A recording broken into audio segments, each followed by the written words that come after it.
কক্সবাজারের চকরিয়ায় সড়ক দুর্ঘটনায় একই পরিবারের 5 জনের মৃত্যু হয়েছে। এই ঘটনায় আহত হয়েছেন আরও 2 জন।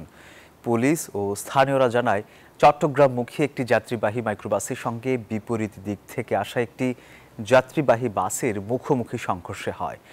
এ সময় মাইক্রোবাসটি দুমড়ে মুচড়ে ঘটনাস্থলে প্রাণ হারান 5 জন। ঘটনার পর বাস ড্রাইভার পলাতক রয়েছে, আর গাড়ি দুইটি হেফাজতে নিয়েছে পুলিশ। ইরফানুল হাসানের তথ্যচিত্রে ডেস্ক রিপোর্ট। গন্তব্য ছিল কক্সবাজার, ইচ্ছে ছিল পরিবার পরিজন নিয়ে সমুদ্র নগরীতে ঘুরবেন, নিয়ে যাবেন সুন্দর কিছু স্মৃতি। কিন্তু কক্সবাজার পৌঁছানোর 50 কিলোমিটার আগেই নিভে গেল পরিবারটির সব স্বপ্ন। বুধবার সকাল 9টার দিকে চকরিয়ার মালুমঘাট এলাকায় সড়ক দুর্ঘটনায় কুমিল্লার মুবিনুল হকের পরিবারের 5টি তাজা প্রাণ ঝরে যায়। পরিবারের সদস্য ও প্রত্যক্ষদর্শীরা জানায়, কক্সবাজার চট্টগ্রাম মহাসড়কের হাঁসের দিঘি ঢালায় হঠাৎ মুখোমুখি সংঘর্ষ হয় পর্যটকবাহী মাইক্রোবাস ও মার্সা পরিবহনের যাত্রীবাহী বাসের। দুমড়ে মুচড়ে যায় মাইক্রোবাসটি। নিহত হন একই পরিবারের 5 জন। 2 জন মুমূর্ষু অবস্থায় চট্টগ্রাম মেডিকেল। এক্সট্রিম মশার কয়েল প্ল্যান্ট ফাইবার দিয়ে তৈরি, তাই সহজে ভাঙে না, সুগন্ধিযুক্ত ও নিরবিচ্ছিন্নভাবে জ্বলে। ডেঙ্গু, চিকুনগুনিয়া বাহী সহ যে কোনো মশার বিরুদ্ধে দেয় এক্সট্রিম সুরক্ষা। কলেজ হাসপাতালে চিকিৎসাধীন আছেন।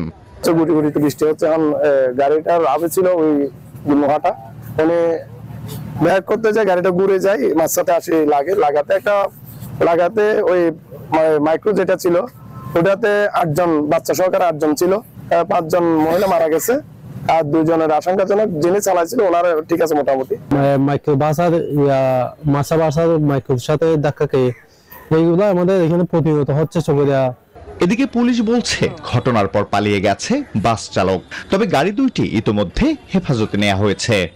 সাইরাখালী স্থানে নৌহা এবং ওই মার্সা মুখোমুখি সংঘর্ষে ওই এখন পর্যন্ত 5 জন মারা গেছে।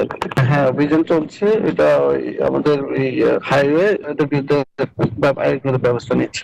কক্সবাজার চট্টগ্রাম মহাসড়কে প্রতিনিয়ত প্রাণঘাতী সড়ক দুর্ঘটনার জেরে মহাসড়কটি 6 লেনে উন্নীত করা জরুরি বলছেন সচেতন মহল। Desk report, news 24।